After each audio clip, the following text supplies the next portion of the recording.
Située dans l'extrême ouest du Tchad à la frontière du Nigeria, du Niger et du Cameroun, la province du Lac est depuis plusieurs années au cœur d'une crise prolongée.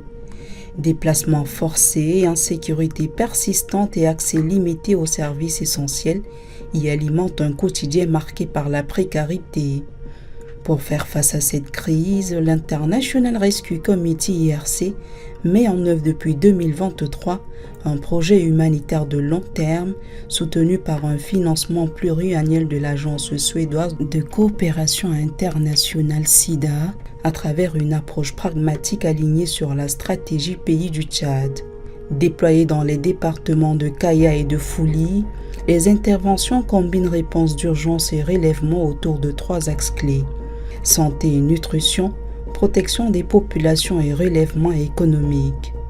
À Liwa, où se concentrent de nombreuses activités, les équipes de l'IRC travaillent au plus près des communautés avec un objectif clair: répondre aux besoins immédiats tout en soutenant les familles à reconstruire leur avenir.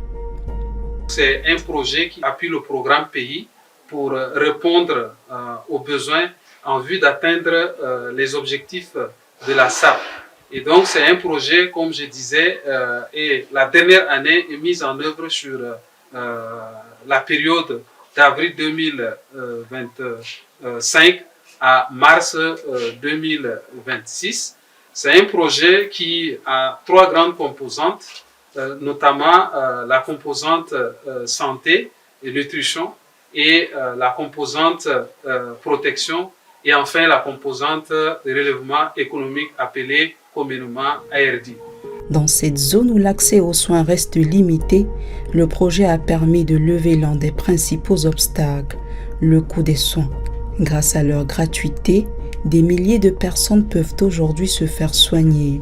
Des actions de proximité incluant le dépistage de la malnutrition, la vaccination et le suivi des enfants sont au cœur des interventions appuyées par un système de référencement vers l'hôpital de Liwa et des cliniques mobiles afin d'atteindre des zones les plus isolées. Le centre de santé, dans les normes, a un certain nombre de paquets à réaliser. On a le volet SR, le volet santé de la reproduction. Maintenant, dans ces paquets, il y a les accouchements, il y a les CPN, les CEPON, donc le planning familial, donc tout ce qui est inhérent à la santé de la reproduction, ça se fait là-bas. On a aussi, au niveau des soins curatifs, on fait presque tous les malades, on prend en charge tous les malades et on fait aussi les référencements, les cas les plus délicats. Donc ça veut dire que et les adultes et les enfants, on les prend en charge. Et il y a aussi le service de la vaccination qui non seulement en fixe, mais on a aussi une planification qui nous permet d'aller dans les villages rattraper les enfants. Donc on fait ça c'est de façon mensuelle et on va, n'est-ce pas, dans chaque village pour pouvoir rattraper les enfants à vacciner. Et on a aussi la pharmacie. Bien qu'on a affaire à une population qui est plus ou moins en grande partie de déplacés. Donc très vulnérable. Donc grâce à l'appui de nos partenaires, on les prend en charge gratuitement. Je pense que il y a là aussi nutrition qu'on fait aussi. La nutrition, c'est des enfants qui sont référés soit par les relais communautaires, les AICCM. Ils font le PB famille. Au-delà de la santé, le projet agit pour la protection des personnes les plus vulnérables dans un contexte où les violences basées sur le genre demeurent une réalité. Des actions de prévention et de sensibilisation sont menées au sein des communautés, tandis que les survivantes bénéficient d'un accompagnement global alliant soins médicaux, soutien psychosocial et suivi individualisé, contribuant ainsi à restaurer dignité et confiance.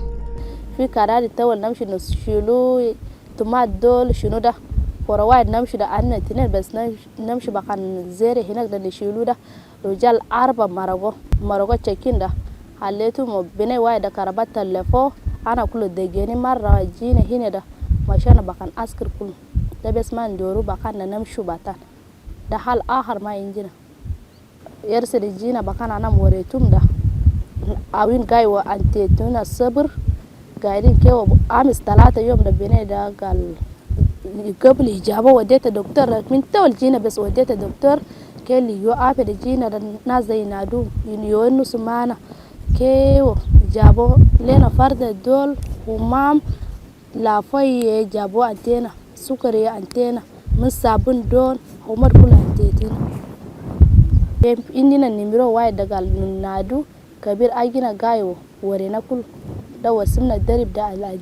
Ici, les femmes sont vraiment des femmes rurales et elles sont obligées de travailler, d'aller chercher du bois, d'aller chercher de quoi nourrir leurs enfants, tout ça. Donc, perpétuellement, elles sont en déplacement. Et c'est des proies faciles pour des gens mal intentionnés. Donc, il y a eu ces histoires-là plusieurs fois.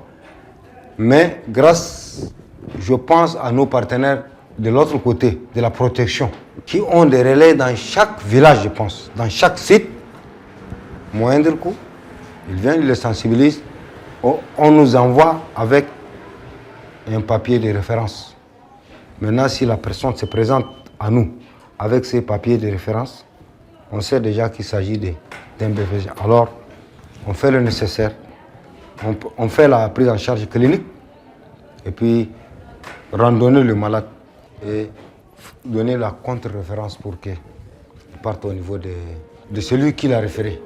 Pour renforcer l'autonomie des ménages, le projet soutient des activités génératrices de revenus grâce à des appuis financiers directs, accompagnés d'un suivi personnalisé. Ces initiatives permettent aux familles d'améliorer leurs conditions de vie, de diversifier leur alimentation et de réduire leurs dépenses à l'aide humanitaire. Malgré les défis, notamment les inondations ayant affecté certaines activités agricoles, les effets positifs restent perceptibles au sein des communautés.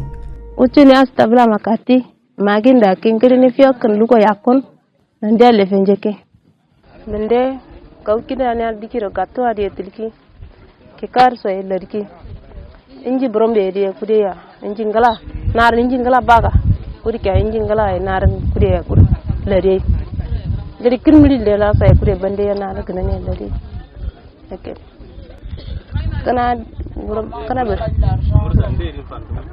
yayi gursa yandi buron na lanta bande yo te kande se lede yan erse yu yandiro faro yamiya churi chutuni kottande goy jari yandiro gursa kiro ne akora premier badin kana gursa du findin endin pande kana gursa buro premier fandena gursa premier fande kana no wote tuku jiri kana gumarzo. À travers ces différents volets d'intervention, l'IRC, grâce au projet SIDA, a pu atteindre des milliers de personnes. Sur le terrain, l'accès aux soins s'est renforcé, les conditions de vie se sont progressivement améliorées et les communautés disposent aujourd'hui davantage d'informations et de mécanismes de protection. Néanmoins, les défis demeurent importants. À l'approche de la clôture du projet prévu pour fin mars 2026, la question de la continuité des services essentiels reste une préoccupation majeure. Au niveau global, le Tchad, le programme pays IRC Tchad confirme quand même la contribution énorme de ce financement qui a permis de maintenir le programme et aussi à répondre de façon efficace aux besoins de la population bénéficiaire. Et donc, avec la fin de ce projet, notre crainte est que s'il n'y a pas d'autres opportunités, nous risquerons d'abandonner cette population qui est en situation de vulnérabilité toujours, parce que le mouvement continue au niveau du lac, que ce soit à l'est, et la situation continue et la population reste toujours en attente d'assistance. Et donc, tout notre souhait est que nous puissions avoir d'autres opportunités pour permettre d'assurer la continuité des activités ou de services à la population vulnérable. Sur le terrain, Les équipes comme les bénéficiaires gardent l'espoir que ces actions puissent se poursuivre et se consolider, car au-delà des résultats et des indicateurs, ce projet a déjà amorcé des changements concrets, des changements qui comptent, des changements qui touchent directement des vies humaines.